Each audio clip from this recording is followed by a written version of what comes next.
Bonjour à toutes et à tous, j'ai le plaisir aujourd'hui de vous retrouver dans une toute nouvelle vidéo avec le Renault Rafale 4x4 fort de 300 chevaux à l'essai. Alors dans un premier temps, je vais vous faire une présentation du véhicule qui est juste à côté de moi en finition Esprit Alpine. Ensuite, on va parler des détails techniques et je vous referai une présentation du véhicule en finition Atelier Alpine, le plus haut de gamme. Et ce sera également avec ce véhicule-là qu'on ira faire l'essai. C'est parti! Je partage avec vous cette vue magnifique du coucher de soleil ici à côté de Monaco et on va tout de suite de nouveau s'intéresser au plus important ici donc ce Rafale E-Tech en finition Esprit Alpine avec une calandre qui dispose d'un fond bleu sommet satin. Ce sera le cas sur toutes les couleurs sauf avec la teinte rouge flamme. Capteur à l'avant, des feux LED Matrix Vision. En option, je crois, sur cette finition, des jantes de 20 pouces, très belles jantes avec des pneus Bridgestone 245 45-20, le badge évidemment Esprit Alpine, vous le voyez ici aussi, marchepied très massif, une petite caméra en dessous du rétroviseur pour un système à 360 degrés. Finition noire avec notamment l'encadrement des vitres en noir, le vitrage arrière, il est surteinté, bien entendu. L'ado parking arrière avec les capteurs, une caméra évidemment, le haillon motorisé, le système 4 Control Advanced, donc avec les 4 roues directrices. Alors, lorsque l'on pénètre au sein de l'habitacle, vous voyez ici un magnifique éclairage d'ambiance, je profite un petit peu du soleil qui se couche pour vous le montrer. Le système audio Harman Kardon avec 9 haut-parleurs, c'est une option facturée 1000 €. De très belles surpiqûres bleu, blanc, rouge. Ici c'est bleu qu'on va retrouver dans un instant sur les tapis, mais d'abord je voudrais vous parler du seuil de porte Alpine. Alors le tapis il est bleu, mais même en fait le fond du véhicule, c'est comme de la moquette, c'est très sympa. Les sièges, n'en parlons pas, avec ce A rétroéclairé, c'est sublime. Alors sur cette finition, vous avez évidemment le système d'infodivertissement 12 pouces derrière le volant. Ce sera également 12 pouces ici pour l'écran central. Parmi les aides à la conduite, vous avez notamment le régulateur de vitesse adaptatif, le BLIS, donc le Blind Spot Monitor, en gros l'alerte d'angle mort. Vous avez également et toujours parmi les ADAS le RCTA, donc l'alerte de trafic transversal arrière. Ça c'est extrêmement pratique, notamment quand vous sortez d'un parking et que vous ne voyez pas grand chose. On va revenir à l'intérieur avec des sièges avant chauffants. Donc une sellerie, vous l'avez déjà vu, Alcantara et tissu, avec ici des pièces de décor en ardoise naturelle. Le volant également sport en Alcantara, le pédalier alu bien entendu. Et puis on va passer à l'arrière avec cet accoudoir qu'on appelle Ingenius, vraiment très pratique avec de la connectique USB-C, de quoi mettre une boisson et par exemple son smartphone comme ceci, alors évidemment sans la housse ou comme ceci, pardon. C'est vraiment très bien pensé, je trouve en tout cas. Et puis lorsque l'on arrive vraiment à l'arrière, de nouveau il y a également le haillon qui est motorisé. Allez, maintenant on va parler un peu plus des détails techniques du véhicule. La base technique est celle du Rafale E-Tech 200 chevaux que vous retrouverez également à l'essai sur ma chaîne, avec un nouveau turbo pour le moteur thermique qui développe désormais 150 chevaux et 230 Nm de couple. C'est un 1,2 litre 3 cylindres, boîte à crabot. Il y a également ici l'e-motor de 70 chevaux. Viennent s'ajouter 3 moteurs électriques pour une puissance cumulée de 300 chevaux. Il s'agit d'une motorisation PHEV, donc plug-in hybride, que vous allez pouvoir recharger chez vous ou au bureau, en 2h55 pour une charge complète. C'est une batterie de 22 kW, architecture 400 volts. Et voici le moteur électrique sur l'essieu arrière de 136 chevaux et 195 Nm de couple. Le véhicule peut rouler en 100% électrique jusqu'à 105 km, compter environ 1000 km avec un plein et une recharge. Le réservoir disposant d'une contenance de 55 litres. Alors sur cette version forte de 300 chevaux, vous avez des réglages spécifiques du châssis au niveau des amortisseurs, des ressorts, des butées de choc avec également une barre anti-dévers et un contrôle de l'agilité sur 3 modes différents, confort, dynamique ou sport, plus une suspension pilotée intelligente ou prédictive, en plus évidemment des 4 roues directrices. Voilà pour le côté technique et on se retrouve tout de suite à côté d'un Rafalitech de 300 chevaux, mais cette fois-ci en finition atelier alpine. Et voici le véhicule en finition atelier alpine dans une magnifique robe bleutée satin. Oh, il est magnifique, vraiment dans cette couleur. Je l'avais déjà découvert il y a quelques mois à l'extérieur, donc pas dans un salon. Oh. Alors certes, les goûts et les couleurs ne se discutent pas, je vous le répète souvent, mais vraiment, je le trouve sublime. Alors, ce Rafale, dans cette finition, eh bien, il dispose des jantes de 21 pouces, avec des pneus 245-40, c'est du Conti Sport Contact 7. Toujours évidemment le badge sur l'aile, le système des caméras à 360 degrés, les fameuses suspensions pilotées avec caméra prédictive. Ce sera 2 séries sur cette finition avec un châssis spécifique développé avec Alpine. Il y a aussi la projection du logo via les rétroviseurs. Le multisense, donc ce qui permet d'avoir différents modes de conduite, c'est dédié et optimisé par Alpine. Et je vais maintenant m'installer au volant.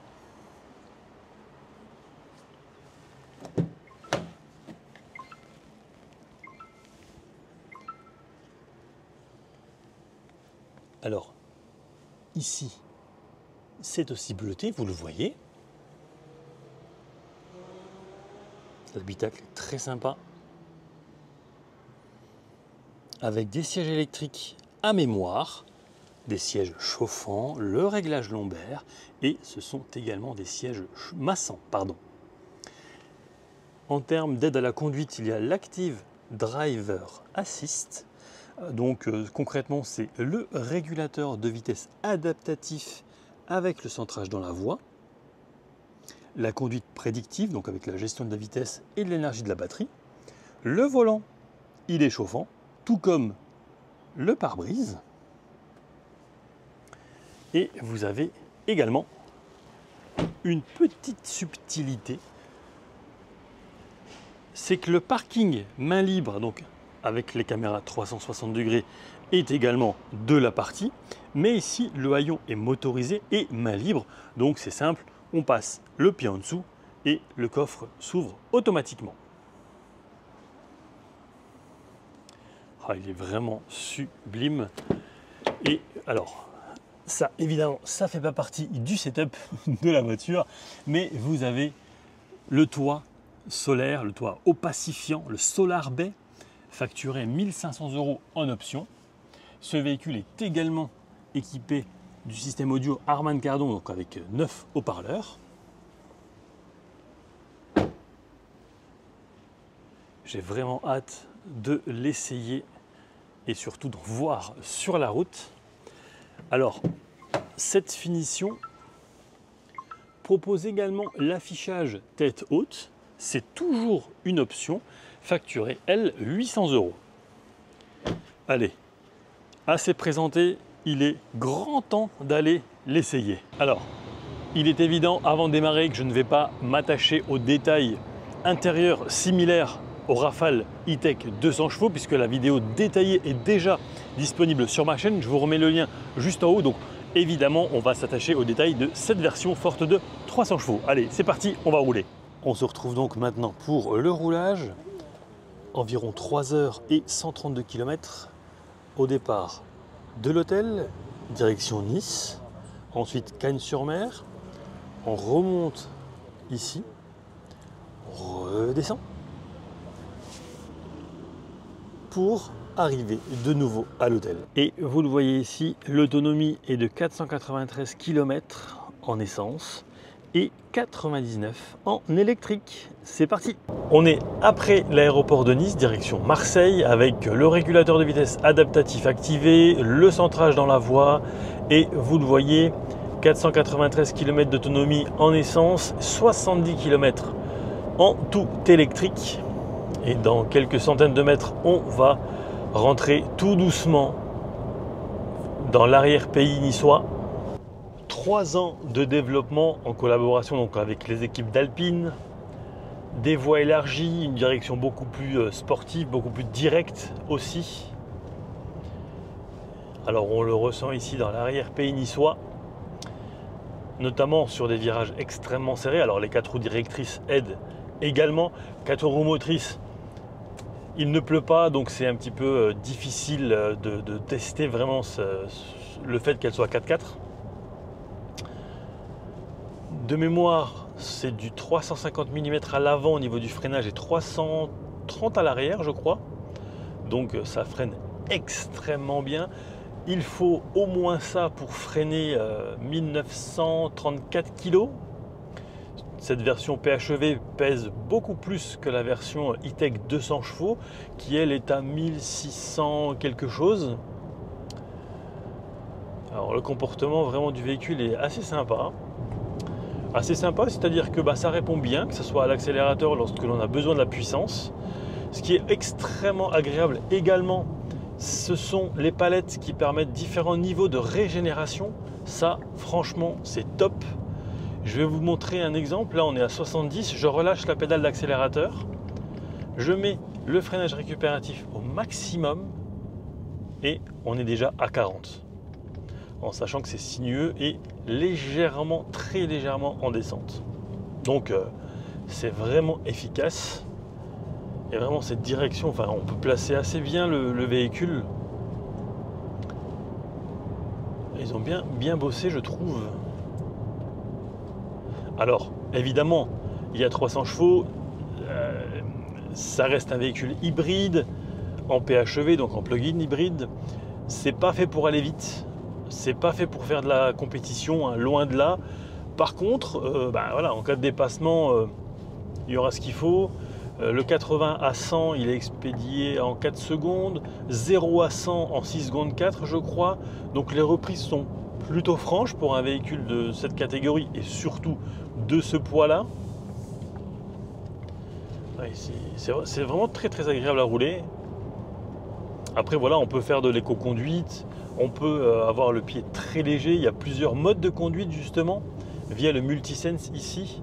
Donc là, il y a confort, éco, sport avec une réponse immédiate au niveau de la pédale d'accélérateur qui change par rapport au mode précédent. Le mode snow, lui, ne sera pas personnalisable du tout. C'est vraiment le couple. Enfin, tout va être géré uniquement par la voiture. A contrario, vous avez aussi le mode perso et alors là, vous allez pouvoir modifier énormément de choses, notamment via cet écran. Vous le voyez, donc là on est en mode perso, configuré. On va pouvoir régler la réponse du moteur normal, sport, éco, la direction faible, moyenne ou élevée. Et encore une fois, là tout de suite, on sent la différence. Et bien entendu, le contrôle du châssis en confort, dynamique ou sport. Et vous le voyez ici, il y a aussi des petites LED vertes pour voilà, indiquer les différences et les différents niveaux du fort contrôle. Et aussi de la suspension adaptative, puisque je rappelle qu'elle est contrôlée par caméra. Ça fonctionne bien jusqu'à 130 km/h, entre 16 et 22 mètres, je crois. Au-delà de 130 km/h, la caméra qui est en fait au-dessus du pare-brise, hein, elle fait partie d'une caméra qui est aussi utilisée pour les ADAS, donc pour les aides à la conduite. Au-dessus de 130 km/h, elle va commencer à avoir un petit peu de mal à calculer certaines choses, donc ça va mettre parfois 1 seconde pour interpréter le relief. Donc voilà, on va dire jusqu'à 130 km/h en France, sur autoroute allemande. Bon, en même temps, il n'y a pas trop de soucis au niveau de la chaussée en Allemagne, c'est propre. Donc ouais. Peut-être en Belgique. Donc ensuite, au niveau de la vie à bord, vous le voyez, on peut changer l'ambiance lumineuse, l'intensité et aussi mettre la clim en normal ou en éco pour préserver quelque peu l'autonomie en tout électrique. Et d'ailleurs, en tout électrique, voilà, ici, vous avez la possibilité de programmer la charge, de régler aussi l'hybride prédictif. J'en ai parlé en introduction. Et vous avez également le menu dynamique châssis, vous le voyez là, hop, voilà, en temps réel avec l'inclinaison des roues.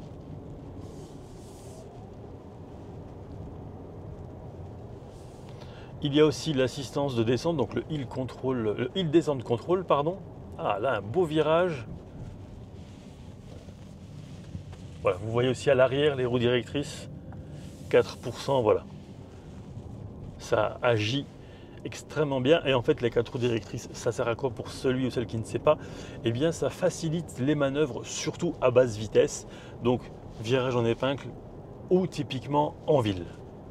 À savoir que intégré ici sur cette console flottante, vous avez évidemment le chargeur par induction, mais surtout ici cette commande, donc EV Mode, qui permet, vous le voyez ici, de passer en mode hybride, électrique ou e-save. Alors le e-save, c'est très simple, ça permet de garder de la batterie, par exemple si vous allez rentrer dans une zone à trafic limité pour pouvoir y accéder en tout électrique. Et évidemment, c'est combiné avec le Multisense pour les différents modes de conduite. Alors, à l'arrière, vous avez également, comme à l'avant, une poignée ici, un petit crochet pour mettre un cintre. Bref, c'est vraiment top au niveau des accessoires. C'est à souligner parce que de nombreuses voitures, de nombreux véhicules n'ont plus ça à l'arrière. Et par exemple, quand vous êtes à l'arrière avec un conducteur dans des virages assez serrés et avec des gens en face qui roulent au milieu de la route, ça peut être utile pour éviter de faire ça par exemple. Vous voyez ce que je veux dire? Ensuite, au niveau du maintien du dossier, franchement impeccable. Ensuite, l'appui-tête, je le trouve un peu dur quand même au niveau du passager. À l'avant, c'est pareil, hein, c'est assez ferme, je trouve. Et vous l'avez vu en début de vidéo, et là, je vais pouvoir l'utiliser en conditions réelles. C'est un coudoir assez large, vraiment là on est super bien. Alors je vais essayer de me recaler dans mon siège correctement, voilà. Et vous le voyez là, vraiment, là, rien à dire, c'est vraiment génial. Quand on l'ouvre, on va pouvoir mettre par exemple son smartphone ici, une boisson là, voilà, par exemple, vous voyez. C'est vraiment super sympa. Oh. On vient de passer une cascade classée monument UNESCO, je crois, ou quelque chose comme ça. Très sympa. Petite vue à côté avec les montagnes, mais revenons au sein de l'habitacle avec donc cet accoudoir assez large.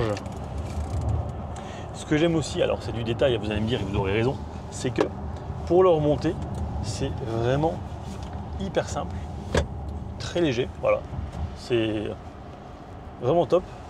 Et puis vous avez également, alors je vais essayer de vous le montrer, même si on est dans un tunnel, ici, 2 prises USB-C et l'aération juste au-dessus, sans oublier cette moquette bleutée, avec ici aussi un tunnel de transmission, mais qui n'est pas très haut, je dirais à peu près 4-5 cm ici.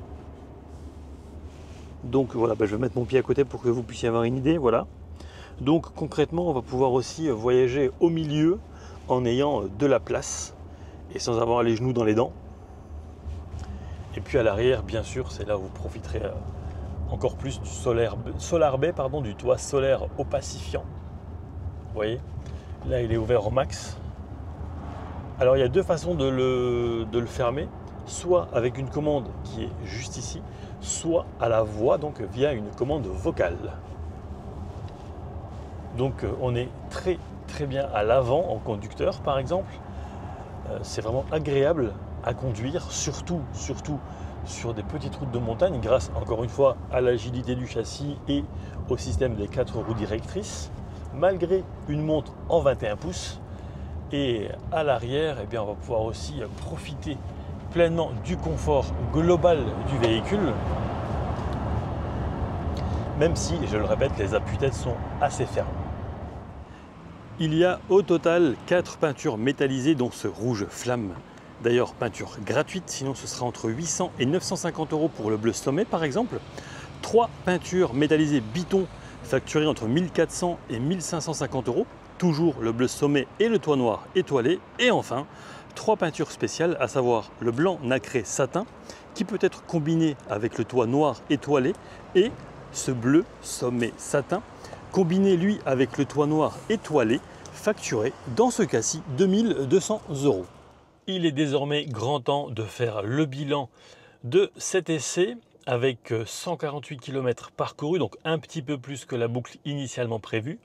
Consommation de carburant de 4 litres 1 et 19,2 kWh au 100.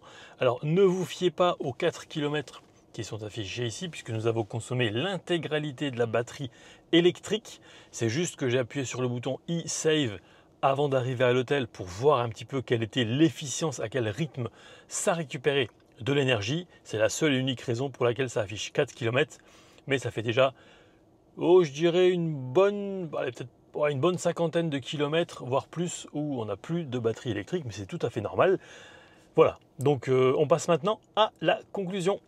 Alors, en conclusion, qu'est-ce que j'ai pensé de ce nouveau Rafale E-Tech 4x4 300 chevaux? Tout d'abord, l'efficience. Ensuite, un châssis que l'on peut malmener sur des routes sinueuses et qui ne bronche pas. Attention tout de même, ce n'est pas une sportive, on est toujours sur un SUV fastback.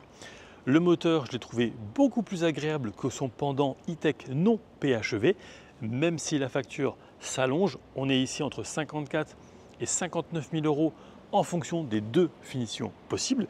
Et on peut encore rajouter des options telles que le toit solaire opacifiant, le système audio Harman Kardon et d'autres petites choses. Et justement, ça fait partie aussi des points positifs, donc la qualité du système audio, la sonorisation lorsque l'on est en tout électrique, le Solar Bay, donc ce fameux toit solaire opacifiant, mais aussi le maintien que j'ai trouvé irréprochable lorsque l'on est au volant, et ce, peu importe sa façon de conduire. A contrario, ce que j'ai un petit peu moins aimé, ce sont par exemple les suspensions qui filtrent plutôt bien malgré l'embonpoint du véhicule lié à la motorisation. Mais en fait, avec cette caméra qui lie la route, eh bien, je m'attendais à quelque chose de beaucoup plus feutré.